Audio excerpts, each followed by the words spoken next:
طه به یاسین به معراج احمد. اعوذ بالله من الشیطان الرجیم. بسم الله الرحمن الرحیم. الحمد لله رب العالمين. الحمد لله الذي لا يبلغ مدحته القائلون ولا يحصي نعماءه العادون ولا يؤدي حقه المجتهدون الذي ليس لصفته حد محدود ولا نعت موجود ولا أجل ممدود. فطر الخلائق بقدرته ونشر الرياح برحمته وودد بالصخور ميدان أرضه. والصلاة والسلام والتحية والإكرام على النبي الأمي المكي المدني الأبتحي القرشي الذي سمي في السماء بأحمد وفي الأرضين بأبي القاسم محمد.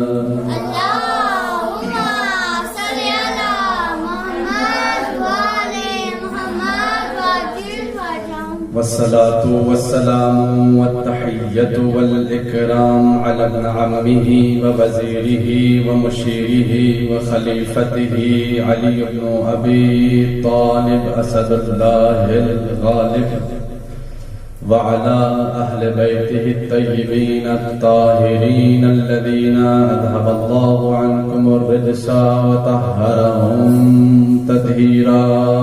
اللهم صل على محمد وآل محمد وعجل فرجهم. أما بعد، قال الله تبارك وتعالى في القرآن المجيد: بسم الله الرحمن الرحيم. هن لباس لكم وأنتم لباس لهم. وقال معصوم عليهم السلام: لولا علي لما كان لفاطمة كفء. صلوات. اللهم صل على محمد وآل محمد وعجل فرجهم. دعا ہے کہ پروردگار عالم ہم سب کی اس عبادت کو تیری بارگاہ میں قبول و منظور فرما. آمین. جو بھی حوائج شریعہ رکھتے ہیں ان سب کے حوائج پر برآوردہ فرما. پروردگار تجھے واسطہ محمد و آل محمد کے صدقے میں جو مریض مریضہ ہیں ان سب کو شفاء عاجل و تامہ عنایت فرما. جنہوں نے التماع سے دعا کہا ہے ان سب کو پروردگارہ شفاء عاجل و تامہ عنایت فرما. پروردگارہ اس ادارے کو دن دگنی رات چگنی ترقی عنایت فرما. خصوصاً پروردگارہ وصابن کے لیے کی توفیقات خیر میں اضافہ فرما. ہر مشکل پریشان پروردگارہ جو مشکل پریشان آ رہے ہیں سب کے مشکل پریشانیوں کو دور فرما. پروردگارہ جنہوں نے اپنے ماں سے دعا کہا ہے مومن مومنات جو بے اولاد ان سب کو بحق باب الحوائج اولاد لنا عنایت فرما. جو صاحب اولاد ہیں ان کو اپنے اولاد کی صحیح تعلیم و تربیت کرنے کی توفیق عنایت فرما. پروردگارہ امام زمانہ کی ظہور میں تعجیل فرما. ہمیں امام زمانہ کی عوام و انصار سے شامل عنایت فرما. امام زمانہ کی ظہور میں تعجیل کے لیے دعاؤں کی قبولیت کے لیے صلوات. اللهم صل على محمد وآل محمد وعجل فرجهم. خواہران عزیز، گفتگو ہو رہی تھی کہ اس موضوع پر کہ دور حاضر میں ایک خاتون کا جو کردار، خواتین کا جو کردار، اس پہ مقدمتاً کل گفتگو یہاں پر کر رکی تھی کہ ایک بیٹی کو چاہیے کہ وہ معاشرے میں یہ کردار ادا کرے کہ اپنے نفس کی تزکیہ کر کے اپنے وقت کی حجت امام زمانہ کی معرفت حاصل کرے اور امام وقت کے جو امام ہیں اور وقت جو حجت خدا ہے ان کی نصرت کے لیے اور آپ کردار ادا کر سکتے ہیں. آج دوسرا جو مرحلہ ہے ایک عورت کی زندگی کا، ایز اے وائف جو ہے، ایز اے بیوی یا ایز اے زوجہ جو ہے کیا کردار ادا کر سکتی ہے معاشرے میں. ایک خاتون جو ہے اس کو پروردگار عالم اور دین اسلام نے اتنا مقام دیا کہ جب بیٹی سے بڑھ کر اس کا درجات بلند ہو جاتی ہے اور دین اسلام اسے نصف ایمان کا درجہ دیتا ہے، تو اس زوجے کی کیا ذمہ داری اور معاشرے میں، سوسائٹی میں کیا ان کا کردار ہونا چاہیے. آج قرآن مجید سے بیان کروں گا کہ قرآن مجید میں جو خواتین کا تذکرہ ہے، قرآن ہمارے لیے ہدایت کی کتاب ہے، کوڈ آف لائف جسے کہا جاتا ہے قرآن مجید. قرآن نے ہمیں بتلایا ہے کہ اچھے خواتین اور برے جو خواتین قرآن نے واضح طور پر ہمیں بتا دیا ہے. انشاءاللہ میں کوشش کروں گا کہ آپ لوگوں کو سمجھاؤ اور قرآن سے اگر آپ لوگ صلوات پڑھیں محمد اللہ ایڈریس بھی ساتھ دیتے جائیں. ٹھیک ہے انشاءاللہ.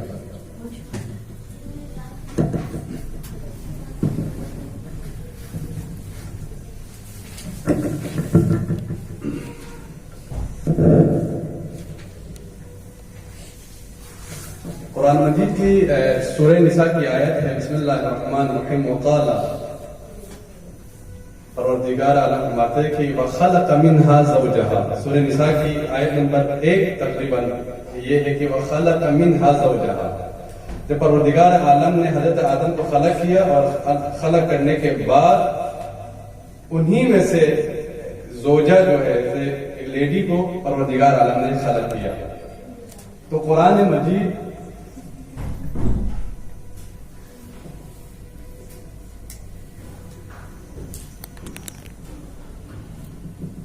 قرآن اور عورت، اگرچہ آج یہ ہمارے جو بحث ہے ہوگی وہ زوجہ کے بارے میں، کہ قرآن میں خواتین کی تذکرہ تو بہت ہمیں ملتا ہے کہ لیکن ایز اے زوجیت جو ہے اس کے دو قرآن نے ہمیں بتا دیا ہے کہ ایک اچھی عورت اور اچھے خواتین کے بھی تذکرہ ملتے ہیں ہمیں قرآن میں، اور برے خواتین کے بھی تذکرہ ہمیں قرآن مجید میں ملتے ہیں. انشاءاللہ آپ سب کو یاد ہوگا کہ چونکہ ٹاپک جو ہے وہ زوجہ کے بارے میں ہے، وائف کے بارے میں ہے، اور ایک بیوی جو ہے کیا کردار ادا کر سکتی ہے. قرآن کریم میں اچھے جو بیویاں ہیں جو ذکر کیا خواتین کے، وہ ہے حضرت ایوب، ایک جو بیوی ہے سر فہرست ان کا ذکر ہے. حضرت حوا کا ذکر تو میں نے آپ لوگوں کو بتا دیا، اور زوجہ حضرت موسیٰ کا بھی ذکر قرآن مجید میں کیا ہے. آپ لوگ اس پہ ساتھ ساتھ لکھتے جائیے. اور زن فرعون آسیہ جسے کہا جاتا ہے، اگرچہ دیکھیں فرعون نے کیا کہا، انا ربکم الاعلی، میں سب سے بڑا خدا ہوں. اور وہ ہے اچھی، اور ایک اچھی بیوی جو ہے پروردگار عالم نے قرآن مجید میں ان کے مناظرائی کی ہے، وہ زن فرعون حضرت آسیہ. اور حضرت ایوب کی بیوی کے بارے میں فرماتے ہیں کہ حضرت ایوب، پروردگار عالم نے حضرت ایوب کو اتنا امتحان میں ڈالا کہ حضرت ایوب کے پاس سب کچھ زندگی کے جو چیزیں تھی وہ سب کچھ موجود تھی. ایک دن شیطان نے یہ کہا کہ ایوب کیوں نہ صبر کرے، ایوب کیوں نہ شکر کرے، کیونکہ ایوب کے پاس سب کچھ چیزیں موجود ہیں. تو پروردگار عالم نے حضرت ایوب پر ایسے ایگزام، ایک امتحان کے طور پر پروردگار عالم نے سب کچھ چھین لیا ایوب سے. ایون کی حضرت ایوب کے بارے میں تذکرہ ملتا ہے کہ آپ لوگ بھی دیکھیے تاریخ میں، اور خصوصاً آپ خطابت کے کورس کے لیے یہاں پہ آئے تو میں ریفرنس دیتے جاؤں کہ اگر آپ اس دور میں عالمہ بالزمان بھی ہونی چاہیے ہم سب کو بھی، کہ عالم بالزمان یہ ضروری ہے کہ عالم دین کو یا عالمہ کو. نیٹ کے دور ہے، انٹرنیٹ کے دور ہے، بہت سارے ویب سائٹس موجود ہیں انٹرنیٹ پہ، آپ وہاں سے باقاعدہ پر مدد لے سکتے ہیں. وہاں پر ایک ویب سائٹ ہے، الغدیر ویب سائٹ ہے، طبیان ہے، اور انصاریان کی ویب سائٹ ہے. بہت اہم ویب سائٹ ہے یہ، کہ وہاں سے آپ لوگ یہ مواد حاصل کر سکتے ہیں. اچھے طریقے سے. تو وہاں پہ لکھا ہوا ہے کہ حضرت ایوب کے بارے میں، ایوب سے پروردگار عالم نے سب کچھ چھین لیا، یہاں تک کہ دوست احباب بھی دور چلے گئے، رشتہ دار بھی چھوڑ کے چلے گئے، لیکن فقط جو ساتھ رہی وہ ایوب کی بیوی ساتھ رہی، ساتھ دیتی رہی. یہاں تک کہ ایک دن ایک گروپ جو آ کے حضرت ایوب سے یہ کہتا ہے کہ اے ایوب، لگتا یہ ہے کہ آپ نے پروردگار عالم کے بارگاہ میں کوئی ایسا گناہ انجام دیا ہے کہ پروردگار عالم نے سزا کے طور پر یہ آپ پر یہ مصیبتیں آ رہی ہیں. لیکن حضرت ایوب نے مین و عن سے قبول کر لیا اور اس امتحان میں کامیاب ہوا. اور حضرت ایوب کے جو امتحان میں کامیاب ہونا یہ ان کی بیوی کی مرہون منت تھی. تیسرا جو ہے حضرت خدیجہ سیدۃ القریش ام المعصومین حضرت خدیجہ، جو کہ ایک اچھی بیوی کے شمار میں قرآن مجید نے یہ کہا ہے. اور زوجہ حضرت آدم میں نے آپ کو بتا دیا. اس کے علاوہ آپ کو اس میں آپ اچھی طریقے سے اسٹڈی کر سکتے، مطالعہ کریں.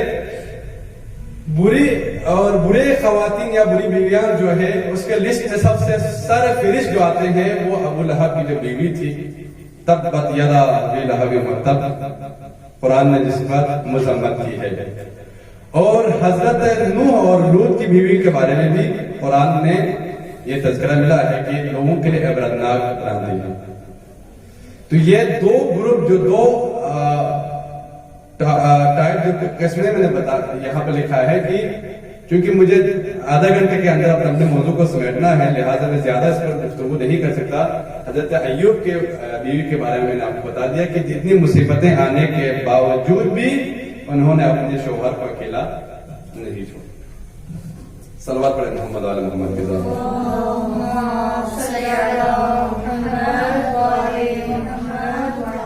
یہ تو قرآن کی روح سے ہو گیا. اب حدیث میں کیا ہے، حدیث کے بارے میں آتے ہیں. حدیث میں کیا فرمایا؟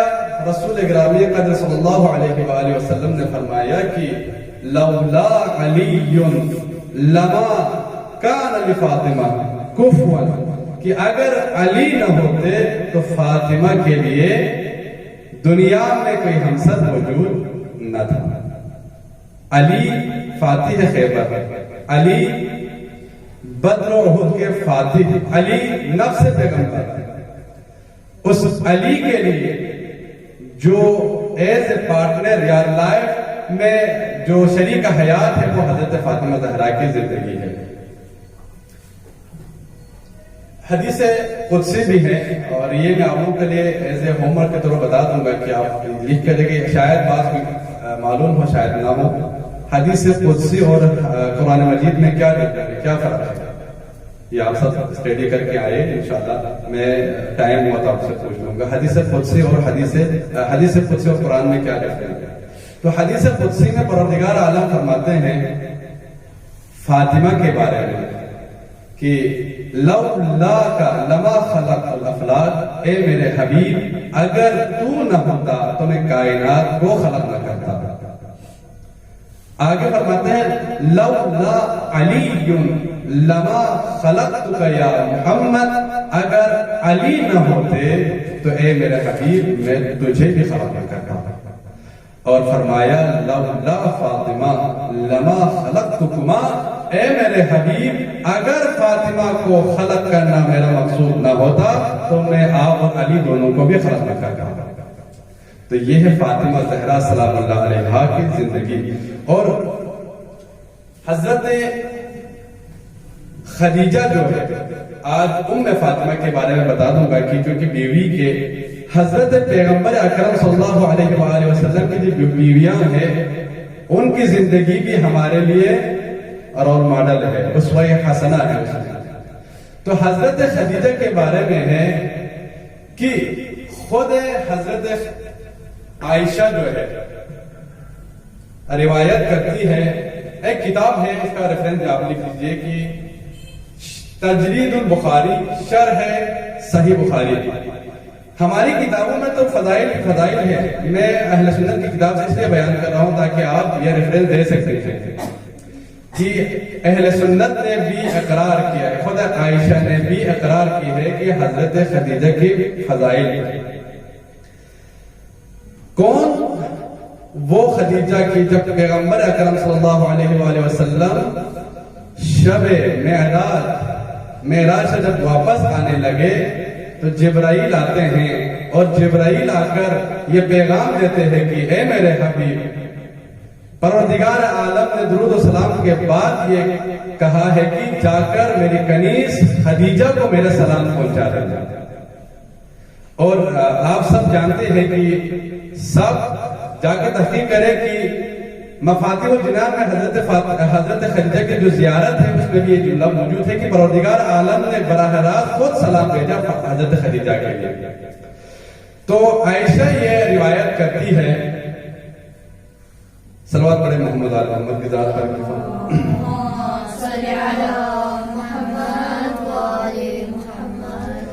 وعجل فرجہ۔ عائشہ یہ کہتی ہے کہ بعد از رحلت حضرت خدیجہ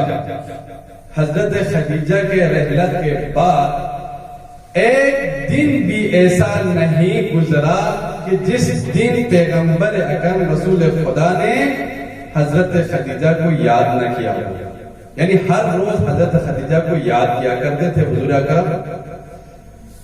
یہاں تک کہ دیکھو حضرت خدیجہ تاریخ میں ہے کہ حضور اکرم صلی اللہ علیہ وسلم کی 13 یا 11 بیویاں تھیں، ان کے ہوتے ہوئے صرف حضرت خدیجہ کو کیوں یاد کرتے تھے؟ حضرت خدیجہ کو کیوں یاد کرتے تھے؟ حضرت عائشہ آگے بڑھ کے یہ روایت کرتی ہے کہ مجھے یہ برداشت نہیں ہوا اور ایک دن میں نے پوچھا، کہہ رہا ہے کہ ما غرت علی احد من نساء النبی ما غرت علی خدیجہ۔ عائشہ کہتی ہے کہ مجھے رسول اللہ صلی اللہ علیہ وسلم کی زندہ بیویوں سے اتنا حسد نہیں ہوا جتنا اس مردہ خدیجہ سے جو حسد ہوا۔ اللہ اکبر۔ کیوں؟ ہر روز اٹھے تو بھی خدیجہ کو یاد کرتے تھے رسول اکرم صلی اللہ علیہ وسلم، بیٹھے تو بھی حضرت خدیجہ کو یاد کرتے تھے۔ کس لیے؟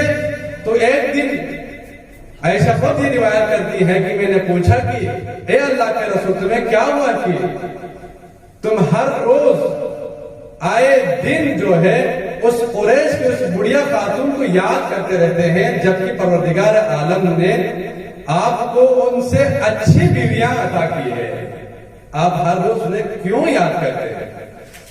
تو یہ جملہ سن کر رسول اللہ صلی اللہ علیہ وآلہ وسلم کو بہت دکھ ہوا اور تکلیف بھی ہوئی۔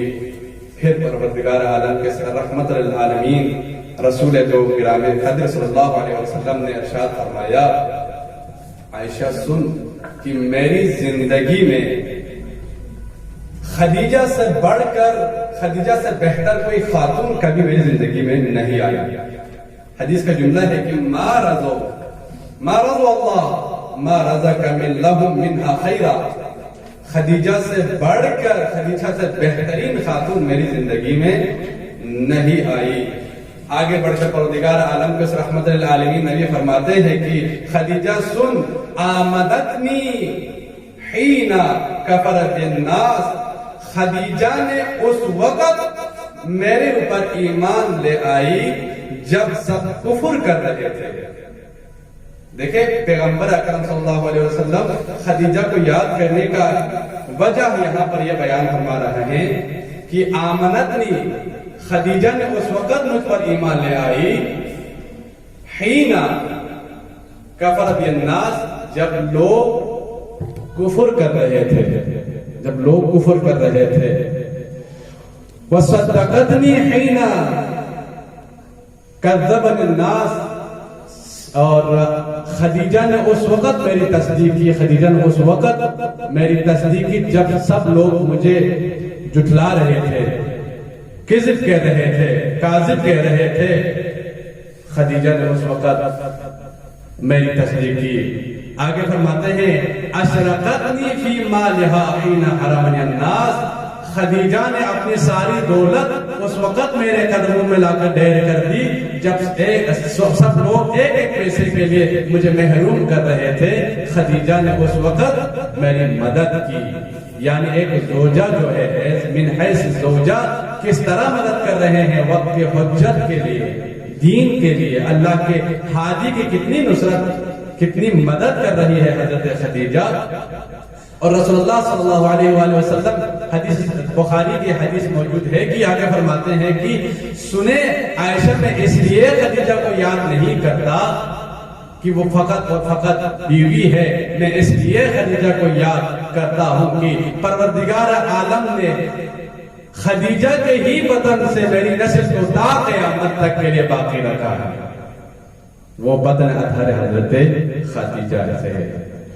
تو یہ ہے پروردگار عالم کی اس رحمت للعالمین کی بیوی جو ملکۃ العرب ہے۔ ملکۃ العرب انشاءاللہ آگے بیان کروں گا کہ کسی نے پوچھا یا رسول اللہ ہم خدیجہ کے احسانات کا بدلہ کیسے دیں؟ انشاءاللہ آئندہ دروس میں یہ آپ تک پہنچا دوں گا۔ تو حضرت فاطمہ زہرا سلام اللہ علیہا انہی کی بیٹی ہے۔ تو فاطمہ کے بارے میں کیا فرمایا؟ لولا علی لما کان لفاطمہ کے کفو، کہ فاطمہ کے لیے کفو نہیں تھا، ہمسر نہیں تھا۔ فاطمہ جو ہے زوجہ علی، جب حضرت فاطمہ زہرا سلام اللہ علیہا کی شادی ہوئی اور شادی کا اگلے روز رسول اللہ صلی اللہ علیہ وآلہ وسلم جاتے ہیں علی کے گھر اور علی سے سوال کرتے ہیں کہ یا علی تم نے میری بیٹی فاطمہ کو کیسے پایا؟ یہ ہم سب کے لیے درس ہے کہ تم نے میری بیٹی فاطمہ زہرا سلام اللہ علیہا کو کیسے پایا؟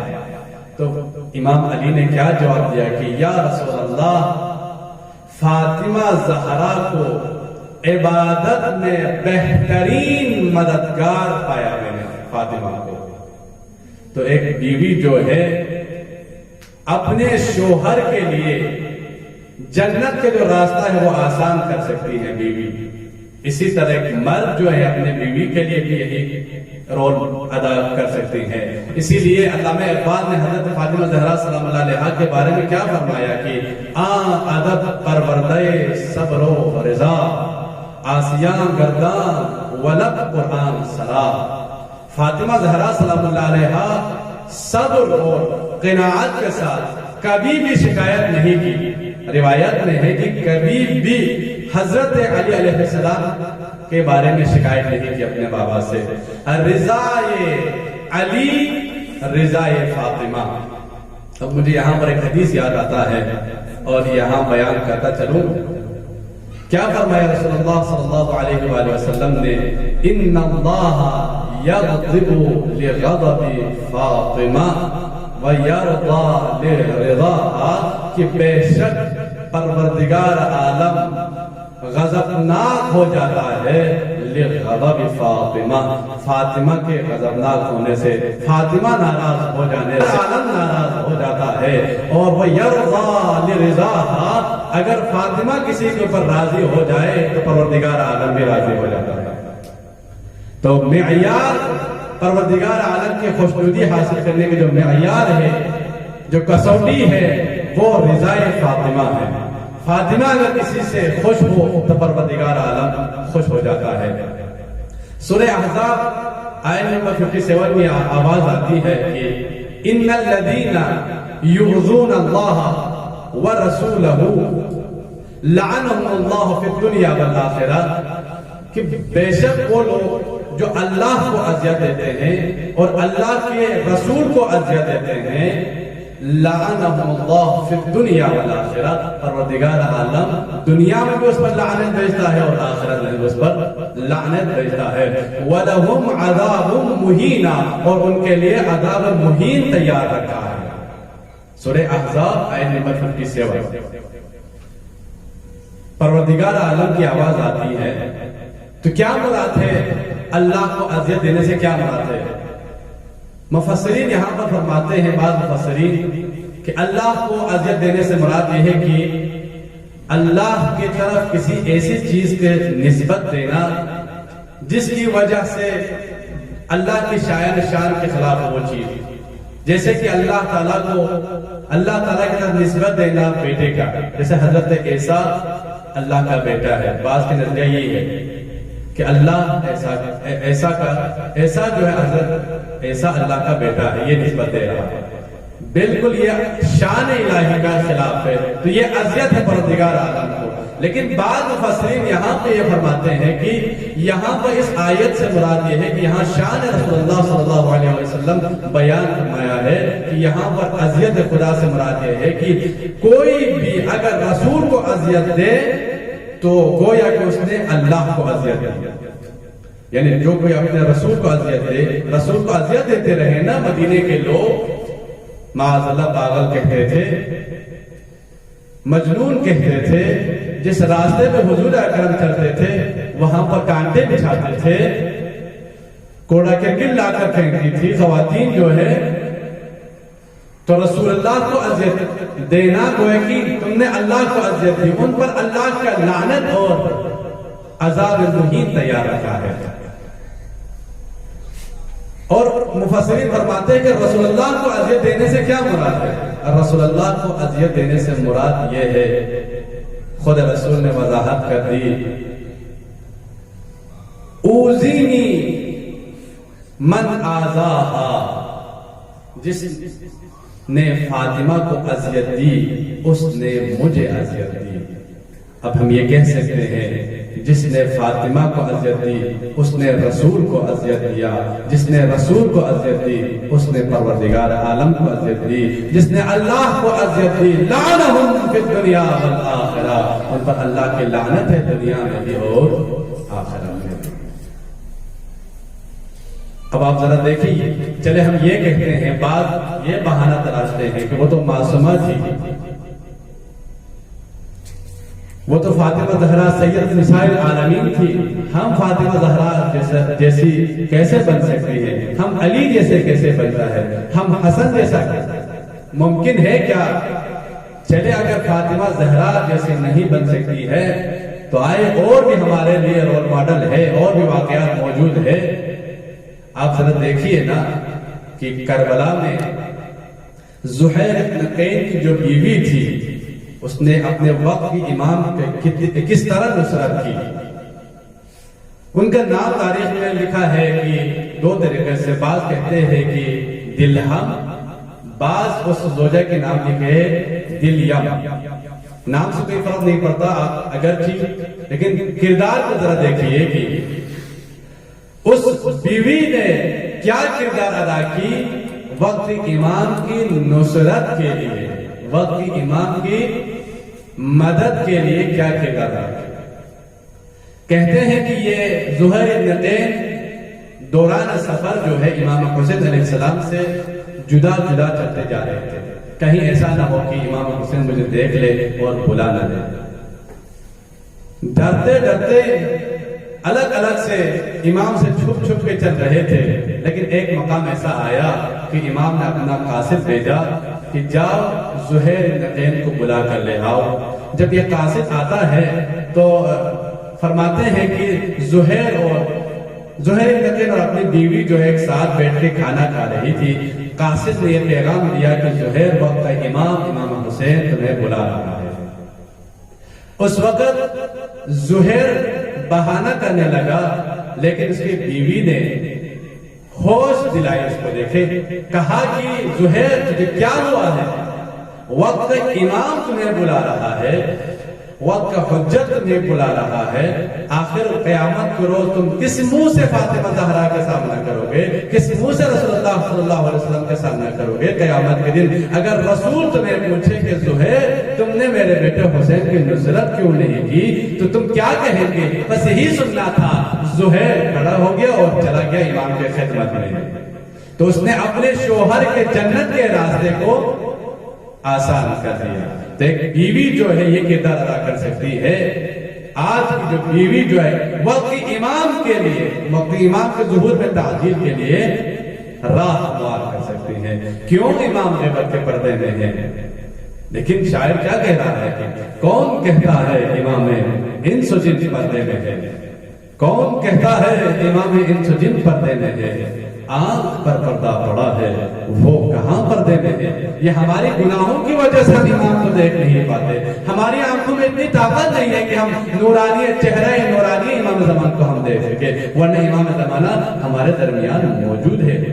وہ ایران کے ایک بڑا مشہور واقعہ آپ کو یاد ہوگا کہ کہہ رہے تھے کہ ایک جوان جو ہے اور روتا ہوا کسی عالم دین کے پاس آیا، زار و قطار رو رہے تھے اور یہ کہہ رہا تھا کہ میں زندہ رہنے کے قابل نہیں ہوں، میں مرنا چاہتا ہوں. یہ جوان کہہ رہا ہے کہ میں مرنا چاہتا ہوں. عالم دین اس جوان سے پوچھتا ہے تجھے ہوا کیا ہے، کیوں مرنا چاہتے ہو؟ تو یہ واقعہ ماجرا یہ بیان کرتا ہے کہ میں سو رہا تھا، میں گنہگار جوان ہوں، میں گنہگار جوان ہوں کہ میں سو رہا تھا، اتنے میں میرے خواب میں ایک شخص آیا اور کہہ رہے تھے گیٹ پہ بیل آئی اور کہا کہ میں نے پوچھا کون؟ تو کہا میں سید مہدی، میں سید مہدی ہوں. تو میں نے دیکھا ایران کے سسٹم ہے کہ آپ گھر بیٹھ کے کیمرے لگے ہوتے ہیں اور آرام سے دیکھ پاتے ہیں کہ آپ کس طرح سے وہاں آنے والا شخص کون ہے، لیڈی ہے یا مرد ہے، کون ہے، عالم ہے یا عام جوان ہے، آرام دے سکتے. وہ کہہ رہا ہے کہ میں بھارت خواب میں تھا، میں نے دیکھا کہ کھڑا ہو گیا تھا اور دیکھا کہ وہاں پر کیمرے میں دیکھا تو ایک نورانی سا جوان، ایک عالم دین سید وہاں پہ موجود تھے. کہہ رہے تھے کہ میں سید مہدی ہوں. میرے دل میں یہ خیال آیا وقت کا امام تشریف لائے اور میں نے یہ دیکھا اللہ اکبر امام میرے گھر آ رہے ہیں، میرے گھر تیار نہیں ہے. وہ کہہ رہا ہے کہ میرے گھر میں جو میرا روم تھا اس میں سی ڈی پڑے ہوئے تھے، مختلف قسم کی سیڈیاں، ڈرامے کی سیڈیاں، گانے کی سیڈیاں، بہت عجیب و غریب قسم کے جو تھی مووی کی سیڈی، اور اسی طرح گھر میوزک سے بڑے ہوئے چیزوں سے موجود تھا. میں فوراً جا کر سید مہدی سے کہہ دیا کہ آقا مہدی آپ مجھے 2 منٹ دے دے، میں گھر کو تیار کرتا ہوں پھر آپ کو میں ریسیو کروں گا. اور جلدی جلدی سے میں اپنے ان چیزوں کو چھپانے لگا. تہ خانے میں لے جا کر میں نے اس کو چھپایا. اتنے جلدی میں 2-3 منٹ کے بعد جو ہے میں جب گیا گیٹ پر تو دیکھا وہاں سید مہدی موجود نہیں، مطلب امام موجود نہیں تھا. اور جب میں نے تلاش کیا تو کونے کے آخری گلی کے آخری کونے میں جا کر امام رو رہے تھے، ہزار و قدر رو رہے تھے کہ آج مجھے کسی نے بھی گھر میں آنے کی اجازت نہیں دی. سب یہ کہہ رہے تھے کہ مولا مجھے 2 منٹ آپ ٹائم دے دے، میں گھر کو تیار کروں. کیا آج اگر امام زمانہ آئے تو ہم تیار ہیں؟ ہم امام زمانے کے لیے کیا کر رہے ہیں؟ آج ہم امام زمانے کے ظہور کے لیے راہ ہموار کرنے کے لیے کیا کر رہے ہیں؟ ذرا سوچیے 1 منٹ کے لیے. اگر امام تشریف لائے، آج کل اگر ہم کوئی مہمان وہاں سے فون کر دے کہ ہم آ رہے ہیں تو ہم 1000 قسم کی تیاریاں کرتے ہیں. لیکن اگر کون امام المہدی منا اہل بیت، حضور فرماتے کہ مہدی ہم اہل بیت میں سے ہے. المہدی من ولد فاطمہ، مہدی فاطمہ کی اولاد میں سے ہے. تو کون فاطمہ؟ یہی فاطمہ زہرا سلام اللہ علیہا ہے نا، کہ علی علیہ السلام کے خاطر وقت حجت خدا کی حفاظت کے لیے فاطمہ لوگوں کے در جا رہی ہے. فاطمہ ہر دروازے پہ بعد از رحلت حضور اکرم فاطمہ گھر کے دروازے پہ جا کے یہ سوال کرتی ہے کیا تم نے بھلا دیا واقعہ غدیر کو کہ پروردگار عالم کو رسول نے یہ نہیں فرمایا تھا غدیرکم ممن کنت مولا فہذا علی مولا؟ کیا وہ واقعہ ماجرا بھول گئے؟ علی کی حفاظت کے لیے، حجت خدا کی حفاظت کے لیے نصرت کرنے گئی فاطمہ زہرا، اور کبھی یہ شکایت نہیں کی یا علی میں آج فاقہ سو رہی ہوں، یا علی آج جو ہے گھر میں کچھ نہیں ہے.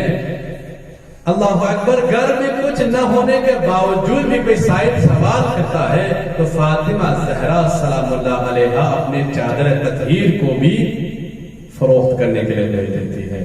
سائل کے لیے کبھی سائل گھر سے خالی ہاتھ نہیں گیا۔ روایت میں ہے کہ فاطمہ زہرا سلام اللہ علیہا، انشاءاللہ بیان کروں گا کہ چادر تطہیر 3 سے 4 مرتبہ چادر فاطمہ زہرا بازار میں بکنے کے لیے آئی۔ وہ فاطمہ زہرا ایک دن علی سے، ایک دن حسنین سے کہہ رہی ہے کہ میرے بیٹا حسن جاؤ جلدی جا کر علی، اپنے بابا علی کو بلا کر لے آؤ۔ یہ وہ وقت تھا جب ظالم گھر کے دروازے کو آگ لگا دی تھی اور فاطمہ زہرا زخمی تھی اور بیمار تھی فاطمہ زہرا۔ فاطمہ زہرا ایک دن علی کو بلانے بیٹھے، اپنے نور چشم امام حسن اور امام حسین کو کہو کہ بابا جلدی آئے۔ جب علی پہنچ گئے در زہرا پہ دولت سرا میں، تو فاطمہ زار و قطار رو رہی تھی اور کہہ رہی تھی کہ یا علی، آج میں نے اپنے بابا رسول خدا کو بحالت خواب دیکھا، اور بابا کہہ رہے تھے کہ زہرا آپ کے دکھ درد کی زندگی ختم ہو گئی، زہرا آج آپ انشاءاللہ میرے پاس رہیں گی۔ زہرا کہہ رہے کہ یا علی،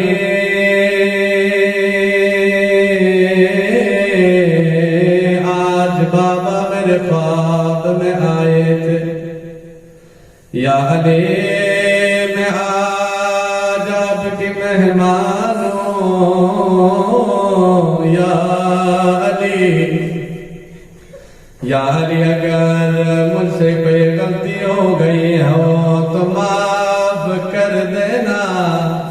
زہرا علی سے معافی مانگ رہی ہے،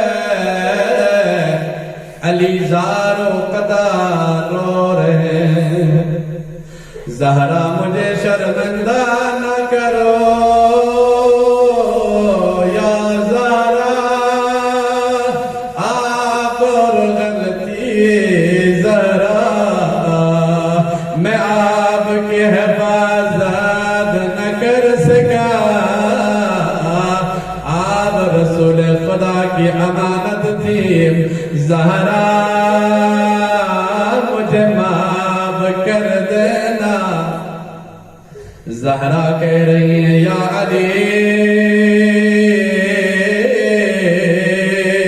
مجھے معاف کر دینا اگر کوئی غلطی ہو گئی ہو۔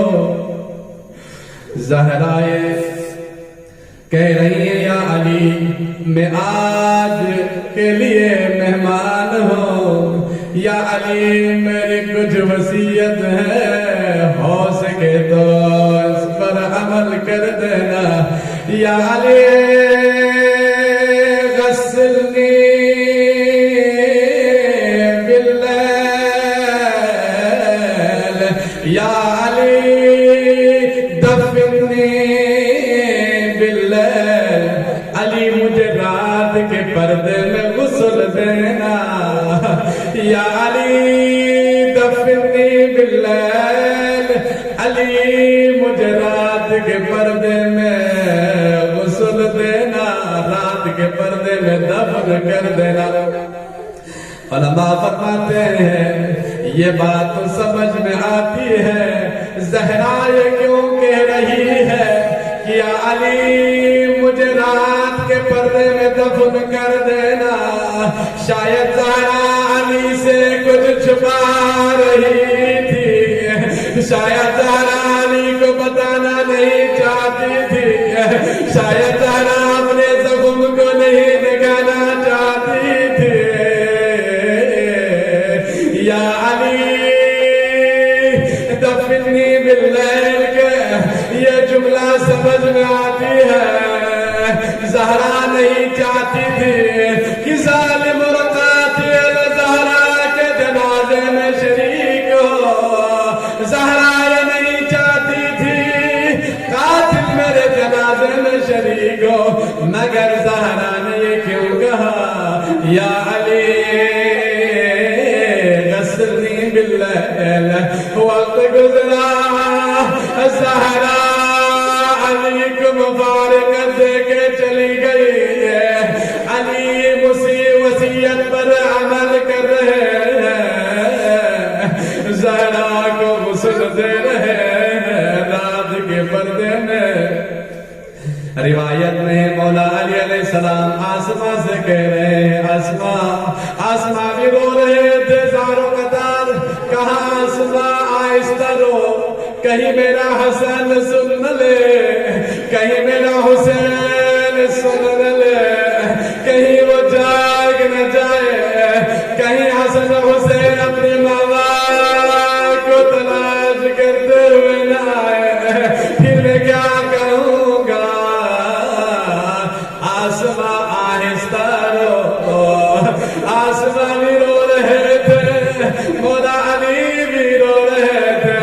ایک مقام ایسا آیا، فاتح دیور علی زہرا کو غسل دیتے دیتے چیخ بلند ہو گئے، کہا واہ غربت زہرا،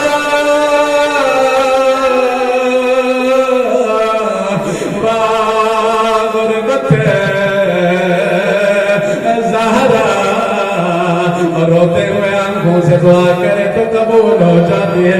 پروردگارا تجھے واسطہ اس وقت کا جب علی زہرا کو غسل دیتے دیتے چیخ بلند ہوئے، واہ غربت زہرا۔ آسماں کہہ رہی تھی، آسماں کہتی ہے یا علی آپ خود مجھے کہہ رہے تھے آہستہ رو، اب آپ کو کیا ہوا؟ آپ اتنے بلند آواز میں کیوں رو رہے ہیں؟ علی کا جواب ہے زہرا نے مجھ سے چھپا کے رکھی تھی، وہ سب میں نے دیکھ لیا، شاید وہ زخم ظالم کے تماچے کے زخم تھا، شاید وہ زخم وکیل کا تھا، شاید وہ زخم ظالم کے اس ظلم کے نشان تھا۔ اللہ اکبر۔ پروردگارا تجھ واسطہ غربت زہرا کے صدقے میں ہم سب کے گناہوں کو معاف فرما، ہم گنہگار ہیں، ہم خطاکار ہیں، جب تک ہمارے گناہ معاف نہیں کر دیں گے وقت حجت ہم سے راضی و خوشنود نہیں ہوں گے۔ پروردگارا ہمارے گناہوں کو نہ دے، تجھے واسطہ غربت زہرا کے صدقے میں۔ آج ہم نے سنا ہے، دیکھا ہے حدیثوں میں، جب حسین پر روتے ہیں تو زہرا آتی ہے، جب زہرا جب روئیں گے تو یقین جانیے تمام ایمان جائے ہوں گے۔ پروردگارا اس مجلس کو تیرے بارگاہ میں قبول و منظور فرما۔ پروردگارا جو بھی ہوائی جشنیں لے کے آئے ان سب کی آواز کو باوردہ فرما، جو بھی مشکل پریشان حال ہے، پریشانی ہے، حضرت زینب کو